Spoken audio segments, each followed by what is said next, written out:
So for our second episode, we're going to be talking about the media in general, and more specifically, let's say, information consumption and recording of information. So I'll ask just a simple question. Omer, how do you consume most of your media these days? Well, most of the media I consume, well, in Israel we have an overflow, but I think it's everywhere right now of media of news um, through everywhere. So like radio and uh, internet. So I will briefly read the titles of the newspapers in the morning in my smartphone and maybe one paragraph and try to move on. The amazing thing about news in this current era is that, or maybe always, it's very repetitive. Maybe the figures change, but the the themes stay the same. And do you think that that's something that, if we were having this discussion 20 years ago, do you think that that's just what news is? I mean, or do you think that, you said you look at it on your smartphone, so you weren't doing that 20 years ago. Right. So, if we're going to, let's start talking about sort of the news, let's say. The news, I would have consumed most of my media through a newspaper 20 years ago.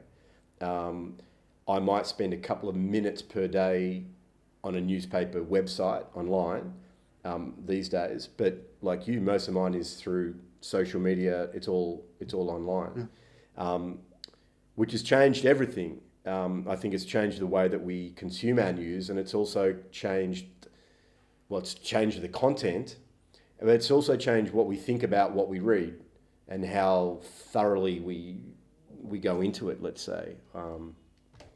I remember a friend of mine was telling me about his grandma, and he told a really cute anecdote from his grandma.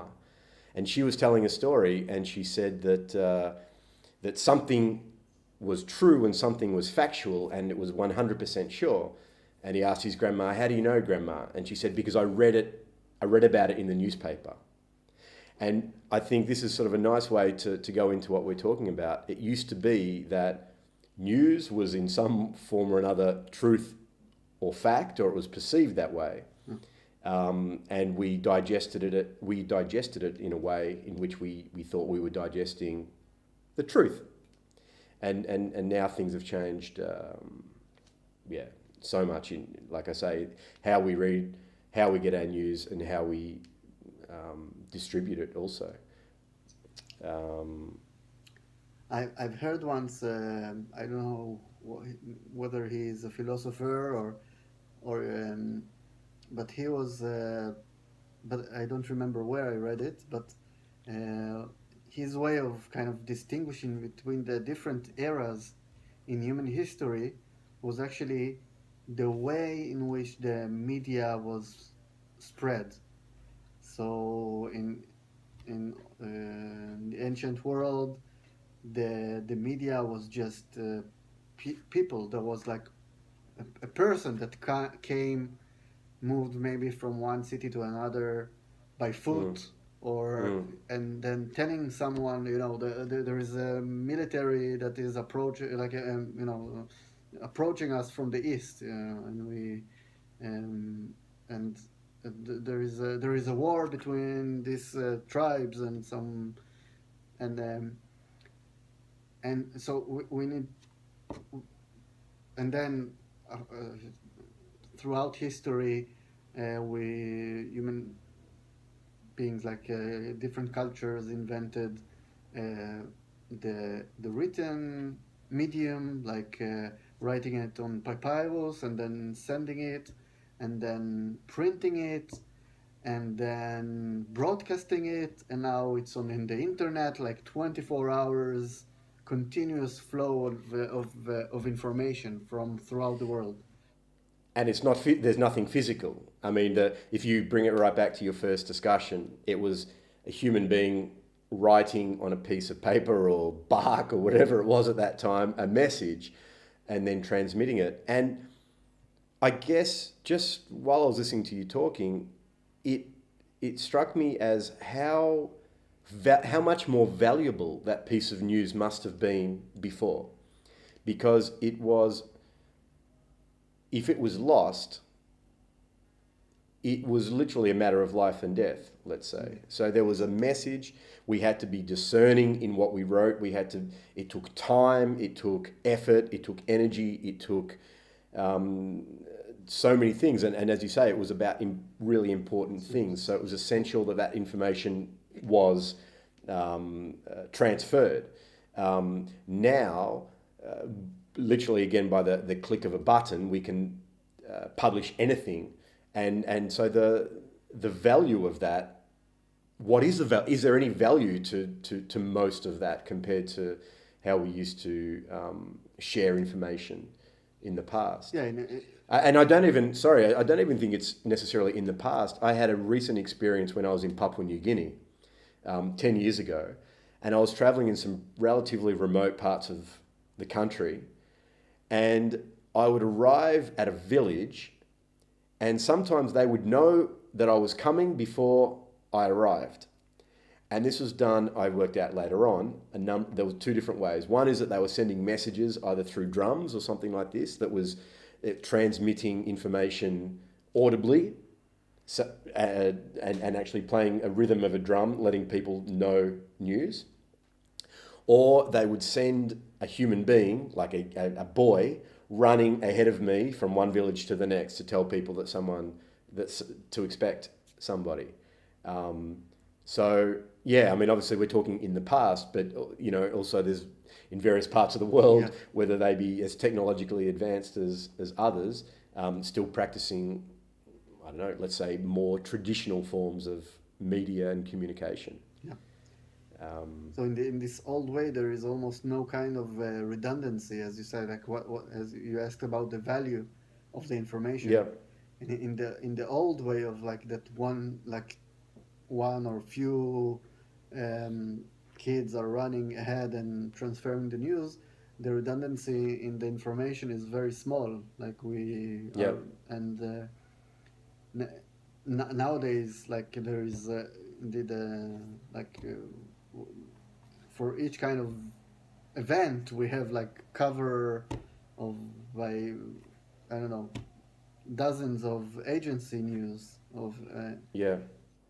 Well, it's become it's changed in every way because it's, I mean, going back to my friend's story with his grandmother, I mean, not only did she get the news from the newspaper, but it was done in a very, it was done in a very ritualistic way, let's say. Like 7 o'clock in the morning, she would wake up, go outside, there would be the newspaper, she would bring that inside, and for an hour or whatever that was, sort of read the news, read what happened in the last 24 hours. Whereas now it being, I mean, everything is available anytime, any place, as long as you're online.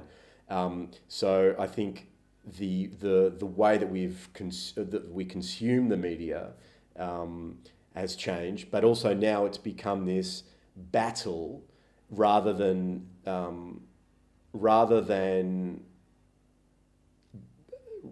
it's being a battle to get the news out first rather than get it out correctly, rather than get it out with any sort of moralistic sense, or rather than get it out with any truth. It's like, get it out and then check it later. But once the headline is out and once, all the damage is done with the click of a button. So I think that I personally don't think that, I question whether this 24-hour news and information age that we're in, and I truly believe that history will judge this period we're in, if not already, as the age of change of communication. I mean, more things have changed in the past, in my lifetime, as far as technology and communication, than I think in any other generation in history. And I would say that, but my question is, but can it accelerate? Can it continue accelerating? Um, Is the question. my guess is yes, is that it will continue like that. Um, that technology will always. I don't know if there an hypothetical limit to what can be, but I think that we will find like other creative ways of transferring. But as you said, like an interesting thing to consider is there is the aspect of communicating information about useful, and back then, or if someone uh, was if there was a war going on, or someone like you was about to visit a certain village in some land, this information is very valuable for these people in Mm. in the villages. They appreciate the importance of this information, and or information about that there is a war coming in the next city. This is a valuable information that people had to Yeah. attend to, and uh, and then the accuracy or the question of how true this news was is maybe it's not that critical, because the major information was that there was a war.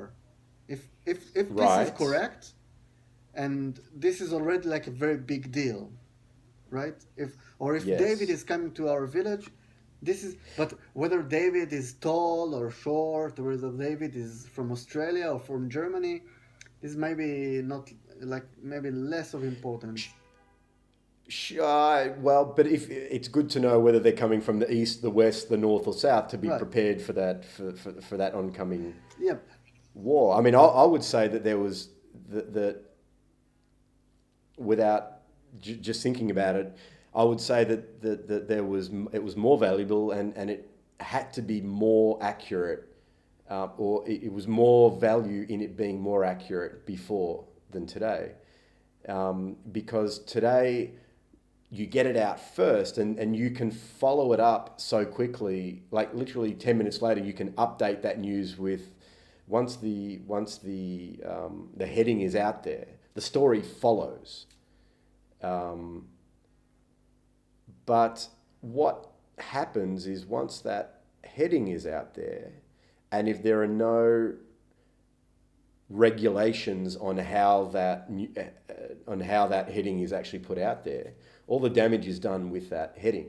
People are presumed guilty before innocent, or it was, with so many, let's say, attacks, or let's say terrorist attacks, um, happening in these days, and I follow quite closely when something big like that happens, and you see the title maybe in its terrorist attack, and then possibly 5 minutes later it's Muslim terrorist attack, and then it's brought back to terrorist attack, and then it's just brought back to attack, and then it's sort of like we don't know the details of what happened, but there's no responsibility because 10 minutes ago they had published something basically, and so we get that, as you said right in the very first introduction.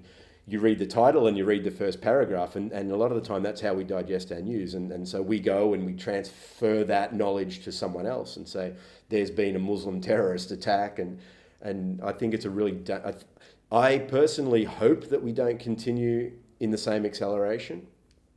I think we can't continue in the same acceleration, but I think even beyond that, we have the choice as a human race. Like, are we not in control of our collective destiny? Are we not in control of what is better for us as a race? I mean, if it's doing us more harm than good, are we not able as a race to actually somehow collectively pull back and stop I the think this is a acceleration? fascinating subject all by itself, like whether we as the Absolutely. human race is actually has any kind of control over its fate. Uh, um, I will think that if there is, this control is not uh, centralized in any one of us, and Yeah. because of it, it's somewhat of a vague. Even though that I can have opinions, I can speak with people, I can try to try. Well, it's very hard to um, come into terms with people that I have discussion with about various issues. But apart from that, um, I will be most of the time spending my communications with people that I feel kind of that I can relate to ideologically, and I think this creates if we speak about whether we have control, then any one of us doesn't have any kind of big picture of what like, Yeah. how do we control the fate or the destiny of humankind. But in, It's hard enough to control our own ideas and behavior rather yeah, than collectively, I but guess. what I want to like about the idea of like how like the grandmother of your friend, or in the ancient times people refer to news, was, well, I think that because nowadays there is a very big discussion over fake news, right? It's like, Yeah. so in Israel we have the fake news is thriving. It's a um, there is this newspaper being published by Sheldon Adelson. He's a very rich Jewish American that has close relation with the prime minister, our prime minister currently, Benjamin Netanyahu. So he's basically funded a newspaper which is very pro Bibi, and it's the first newspaper that was being kind of distributed freely, gratis, free of charge in train stations and Yeah. bus stations all over, and it's free, and it covers has like a basic cover of some events that happened that day. But it's absurd when you read, like, you put two newspapers, this Israeli No Ayom and another like kind of popular newspaper, Yediot Achronot in Israel. You see the sharp differences between the um, the titles, the the design, and the content. And it's so when we speak about media nowadays, we,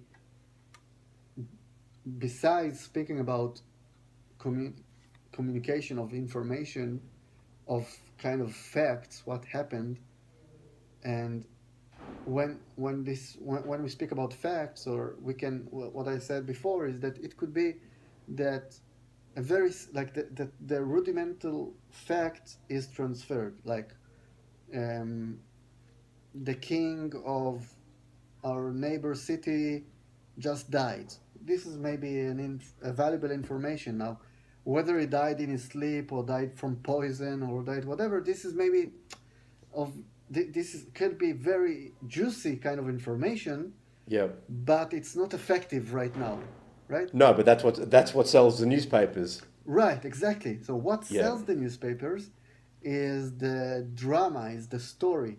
Yeah. But what we would like, I think what many media people that are in journalism, serious journalists, would like media to be, it that the media, the journals, engage people in what is truly important.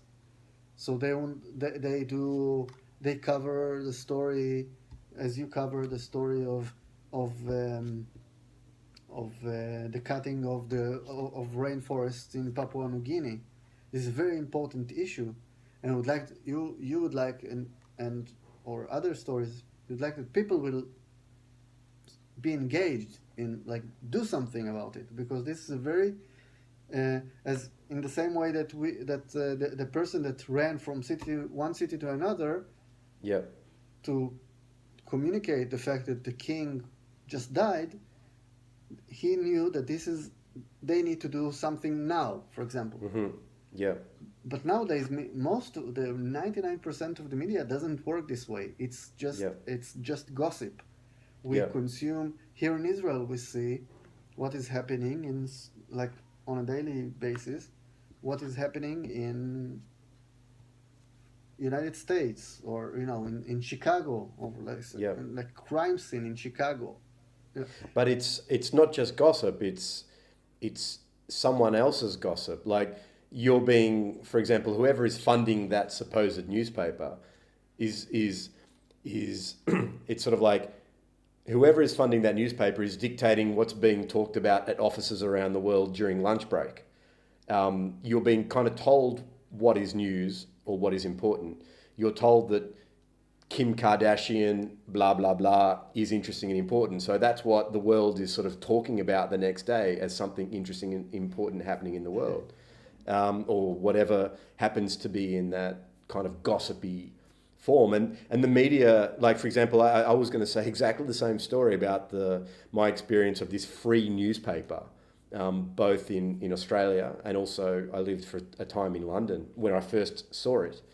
And I got conned along with everybody else. I thought it was a free newspaper in the sense that you sit down and you have to sit down, you pick this thing, like, it's brilliant strategy. You must sit down, so you must pick it up. So all of a sudden it's in your hand. And like my friend's grandmother, we have been conditioned that newspaper equals information, equals fact, equals news. We don't, unless we are a thinking human, which sadly becoming less and less, we don't ask big questions like who wrote this, who funded this, where is it coming from, what's their political point of view, are they feeding us news, are they feeding us information, are they feeding us gossip, are they feeding us just something to keep us entertained for 20 minutes on the train. And at the end of the day, most of these newspapers end up exactly as they should. I mean, sorry, as they should not, but as they should. They're just discarded, they're thrown away, they are consumed and spat out within 15 minutes. At the end of the ride, you see the train station littered with thousands of rainforests from Papua New Guinea being kind of thrown away on the platform. I have a lot of problems with this sort of form of newspaper for so many different reasons. But inherently, it's someone's propaganda that you're reading. Yeah. And every bit of, I mean, even what you and I are doing right now, which I want to talk about a little bit later, like what are we doing and what is our purpose for doing it? We have an intention. Whoever printed those newspapers, they could be sitting at the beach doing nothing, or they could be spending their time in a news press printing that stuff. Yeah. So why are they doing it? What is their purpose? What's their intention? Their intention is perhaps, and most certainly, not to just make me a more informed citizen of the world. They're doing it for a reason, whether that be political, whether it be power, whether it be money. Yeah. Okay, so it's money. It all basically comes down to money, because how are these papers funded? Yeah. And I don't like the way that the blur between news and information is being manipulated and blurred with entertainment. I don't like how it's being joined together with advertisements. I don't like product placement where you don't know what you're reading. You think you're reading news, and then you understand that you're reading an advertisement, or you are watching what you think is I'll give you an example. I spend more time than I like to on aeroplanes, and sometimes I was bored and I pressed play on the welcome to video. So you're arriving at the city. So you think you're watching some sort of welcome to Kuala Lumpur, and this is what you should do. And then you realize that it's just basically paid advertisements. Now, I like to think I think about this sort of stuff. So I understand that what I'm consuming is advertisement. Someone's trying to sell me something. But I don't know whether a lot of us actually understand what is going on here. We think that we're just being advised by some nice person how we should spend our time in Kuala Lumpur. Yeah. But no, someone or something or some corporation is definitely selling us something. And they are doing it so that they can benefit from this exchange, let's say. And I think this is problematic in kind of every way. And I would like, if the human race has some sort of control over the direction in which we push, I would like us to really reflect on this sort of. Even, for example, news used to be, as you say, the king is dead. Now news is, what do I think about the king dying? Which is interesting, and that's analysis and it's discussion, but it's kind of not news. And then that takes us into celebrities, because generally discussion and so forth, who has the bigger platform to be able to share their opinion are people that already have a audience. So basically we're getting back to sort of this roundabout circle of news, gossip, information, and entertainment and commercialism in bundled in the big picture.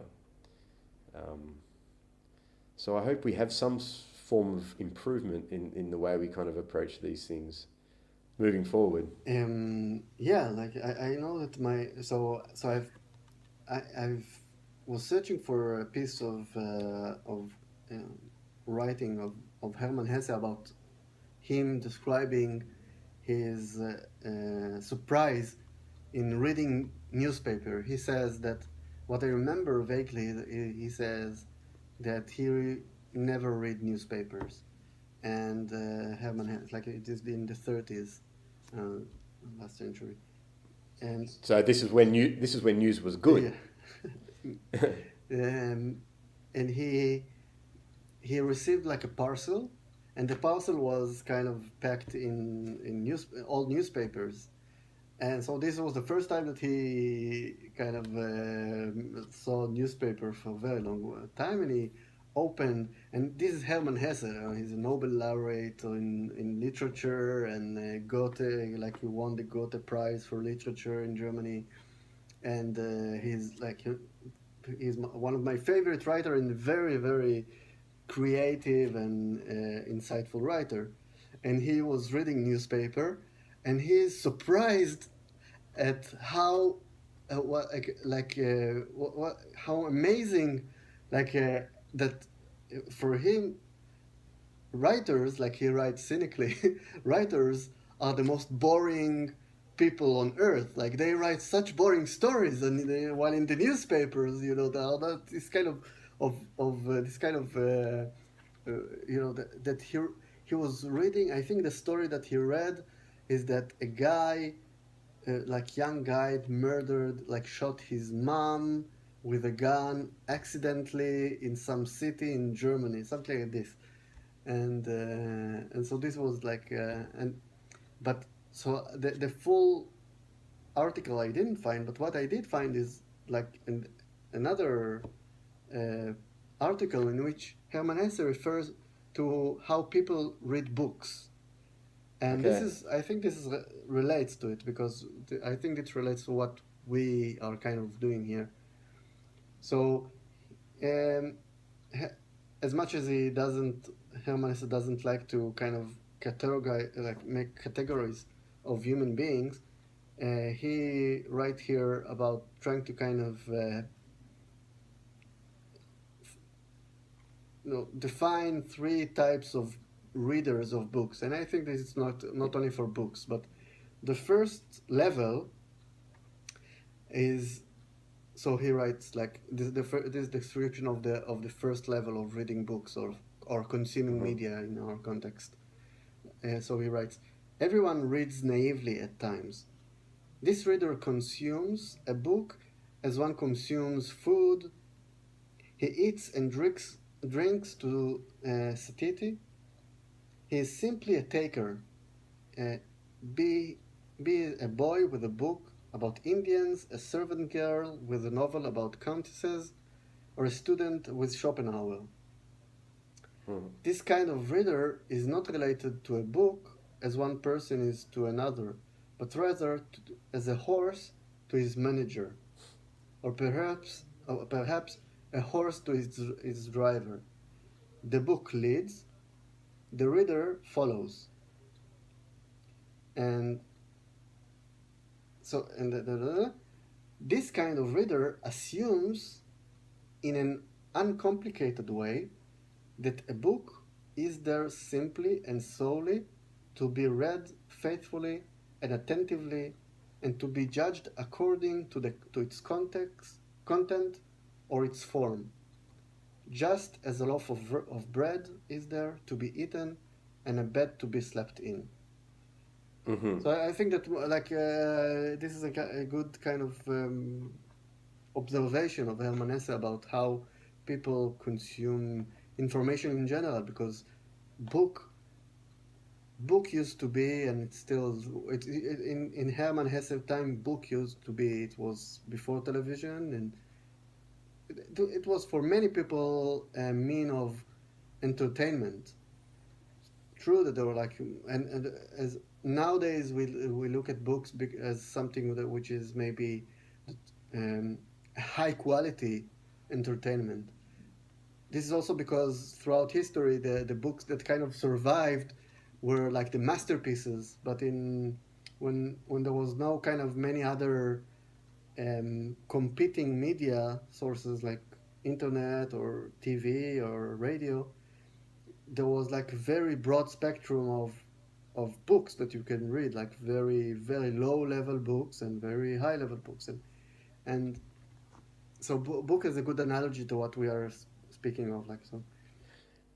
So in response to the first thing you were talking about there, you're saying that he discovered by reading the newspaper that fact is much, that real life is much more interesting than a human's imagination, let's say. Yeah, but he kind of, I think he's... Oh, you're saying he's been cynical about that? Cynical, he's in a way that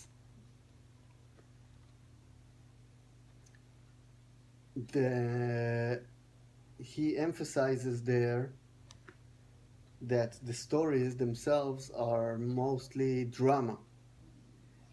Right. Okay.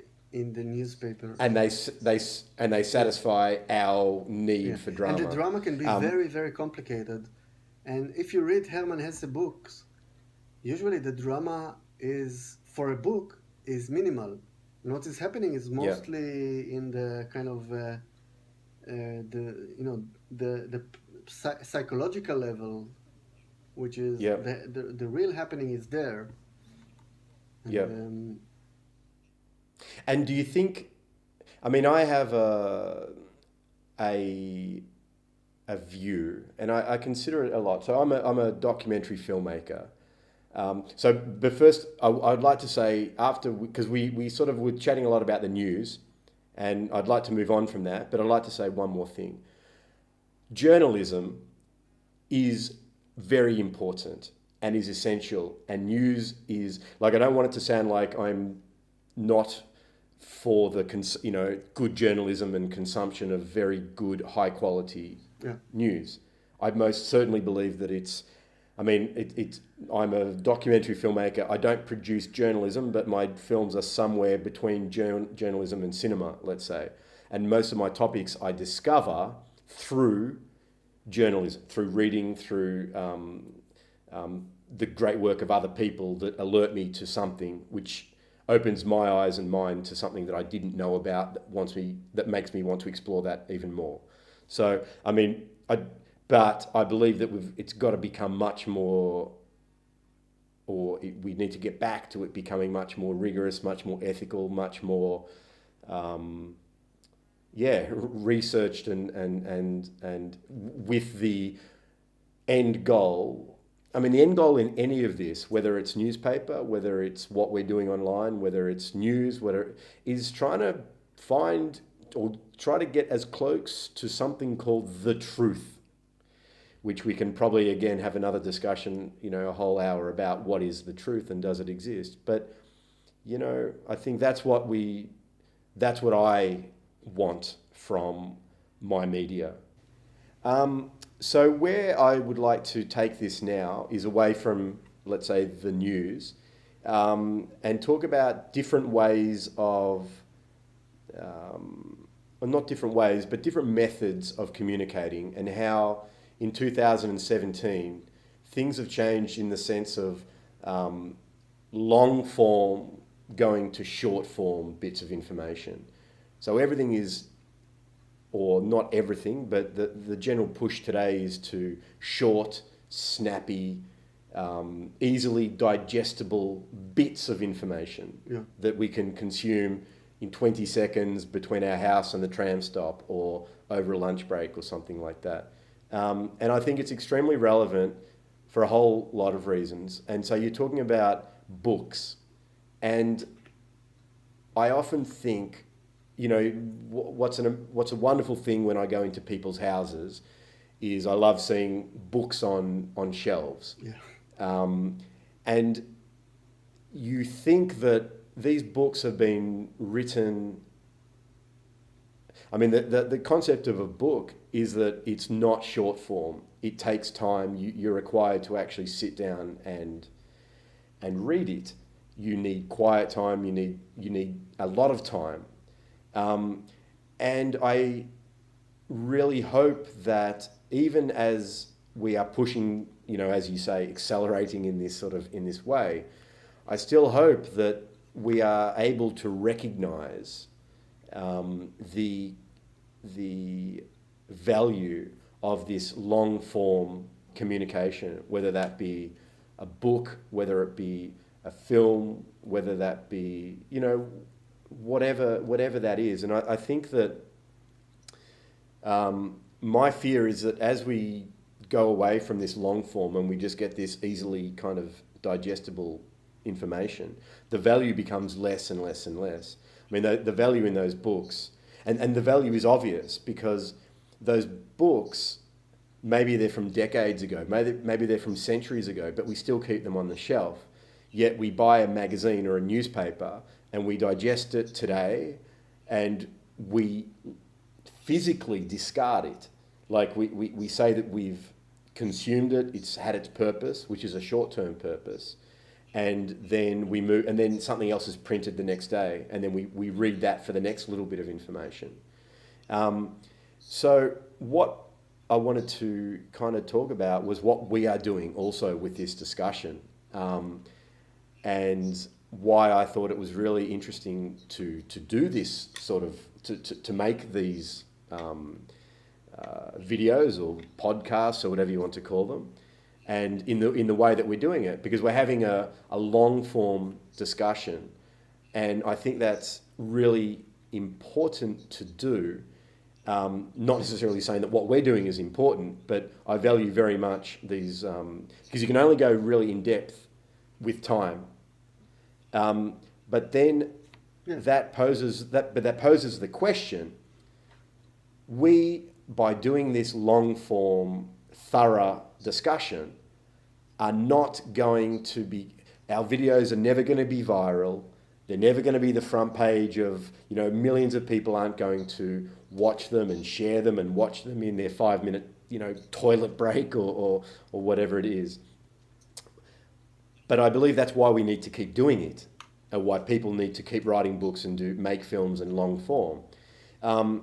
Because I believe that we do have, we don't have control as a human species, but individually we have control. Like if I call myself, which I don't call myself a media producer, but I produce media. So I have a choice, and then I now have a platform and I can make that available. So I hope that still people write and publish, and still people make films, and still people have in-depth conversations. And I think that we do have the power individually to keep doing that. And my hope is that, even though I know that, and even with my films are not sensationalist, or I try to make them not sensationalist. They are much slower, more in-depth explorations. I know that I get a lot less people to watch them than some 2-minute report on an issue. And I'm becoming more and more comfortable knowing that. And that is what makes, I hope, my work valuable in some sense, in that if you think of it as a book, I hope that my film still in 40 years' time will be on a shelf that can be referred to, rather than the magazine that is read and discarded. So I think online, most of what we consume on a daily basis or hourly basis or in the minute is sort of, again, it's digested, it's thrown away, and it's forgotten about.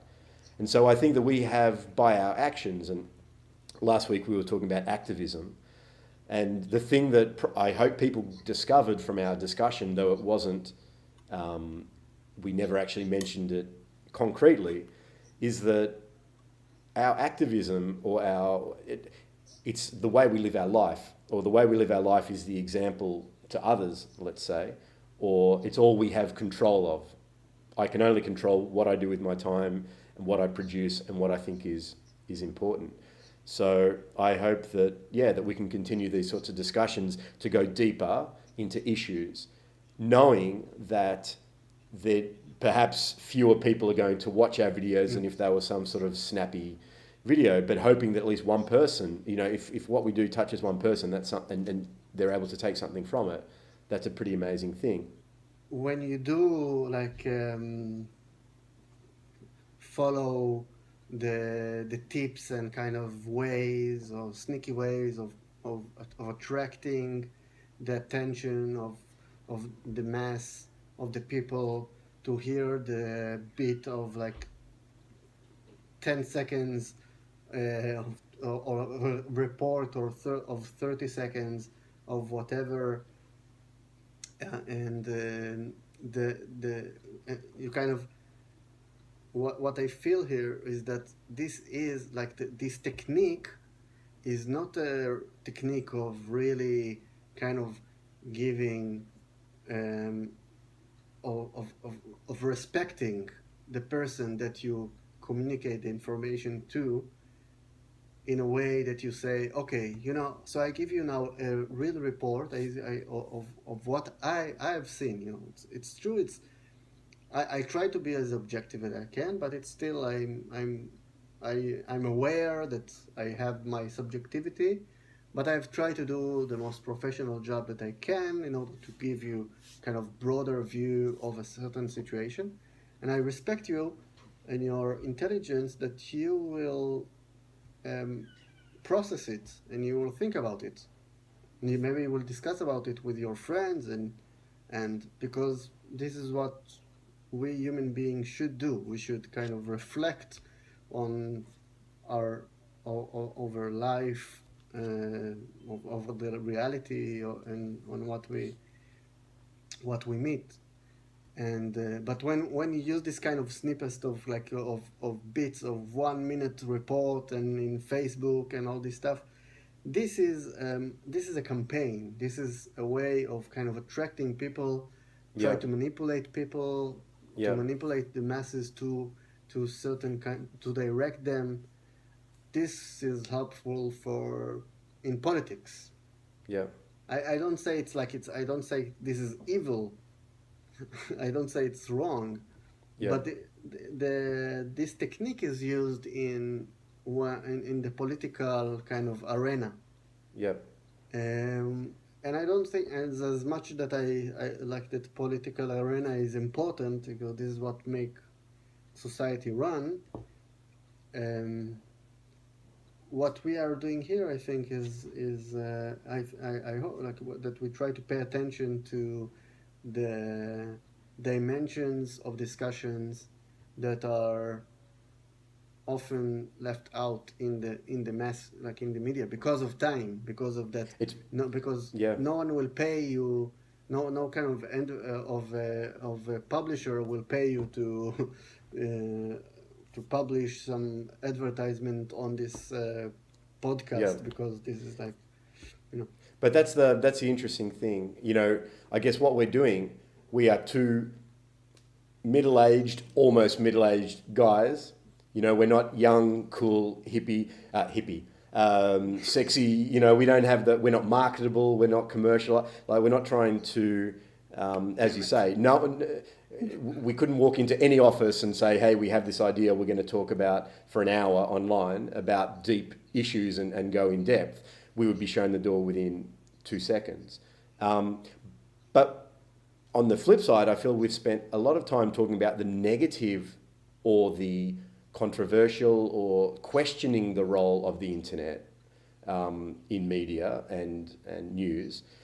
But what we are doing here would be impossible to do without the internet. I mean, there are huge and very valuable, well, it's extremely valuable for people that have something to say and don't have a platform in which to say it. It's allowing us to do this, and hopefully we're able to reach some people with what we're talking about. And so it's sort of decentralized the structure of how information is produced, broadcast, and received, so that literally anyone with a internet connection and a smartphone can record themselves and publish it.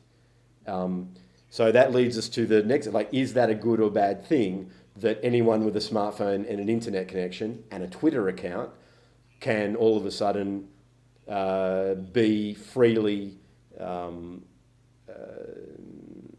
broadcasting news or information or views, and this leads us to fake news, I guess, that you touched on. So I think that it opens up, it democratizes the way information can be spread, but it also is totally open to manipulation, abuse, and exploitation. Indeed. I think that this opens up another discussion over, but the will, the attraction of human beings to express themselves in any way possible, this is natural. I guess this is like this is part of being human. I think, like starting from, like, you know, like we can travel in many kind of caves throughout the world, and we will spot a cave in which human beings have been 50,000 years ago by some kind of rudimental drawings.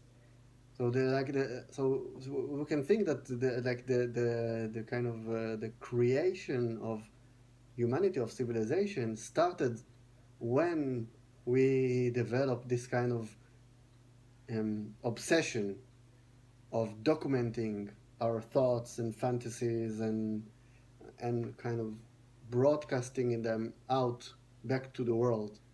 So nowadays it will be very foolish of me to draw bisons on the you know, on the wall here. I've never seen bison, sadly, alive, so to be also... Maybe you should... Yeah. But it's a much more purer way of communication, in the sense of they were drawing to, as you say, to document or to describe or to pass on information, and kind of nothing else in some way, in the sense of they weren't trying to sell what they weren't trying to sell that information, they weren't trying to profit from it. And like, I genuinely believe that what makes a human human, or one of the things that make humans human, is the desire or the need to communicate in some way. Communicate thoughts, to communicate ideas, communicate what you saw down the street, you know, to communicate something. And I guess for me, that's our challenge is continuing to find ways to engage with people and communicate what we think is interesting and important enough to. But I mean, that's brilliant that you've taken it even before newspapers to the bisons on the wall. I mean, now we think that is the greatest treasure that humans can discover. We that is a real treasure of humanity. And I guess it makes me sad that we're at the stage now that we're printing newspapers, which is nothing more than someone's propaganda for the train, and that's where we are. That's where society. That's where humanity has taken the transfer of communication or information today. In many ways. Yeah, indeed. That is two aspects. So we need to remember that indeed the media, like the physical media, whether it be the paper, the papyrus, the wall in the cave, or the internet is a way of communicating like various sorts of information, and the question is indeed what is the purpose of this information is. And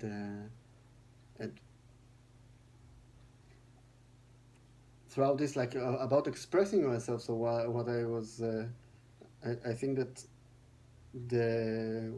with the democratization or of the internet, it's not that we didn't have ways of communicating or expressing ourselves in the past, and one can argue whether they are more aesthetic or not, but I think that it's a matter of taste, and it's a matter of like it will certainly be very interesting if if we suddenly we came back to, but think about it nowadays, if if drawing in caves would be again popular, all the caves in the world will be covered will be very messy, and I prefer in a way in this era that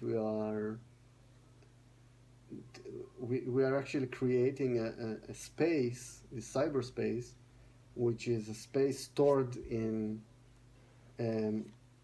electronic devices, and but more than it's stored in electronic devices, it's a web of ideas and people from throughout the world kind of pouring information into this vast space.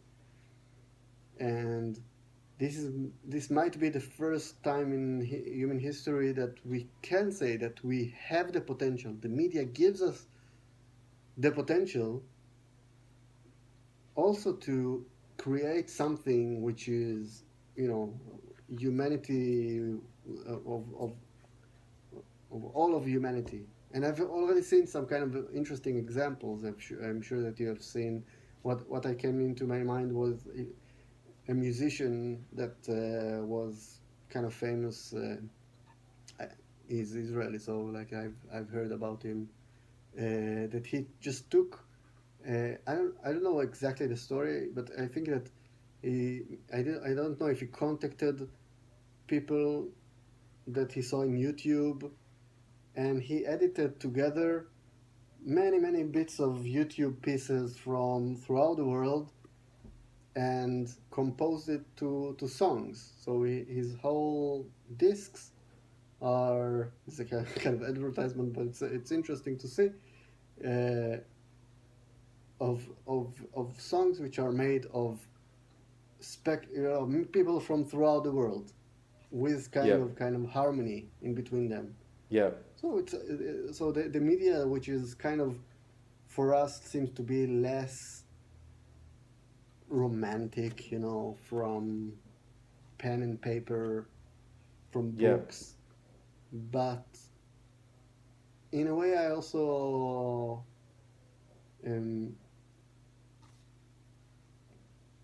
have respect for human ingenuity in a way that we will find a way, and we are finding ways to express ourselves also in a very creative way in this new media.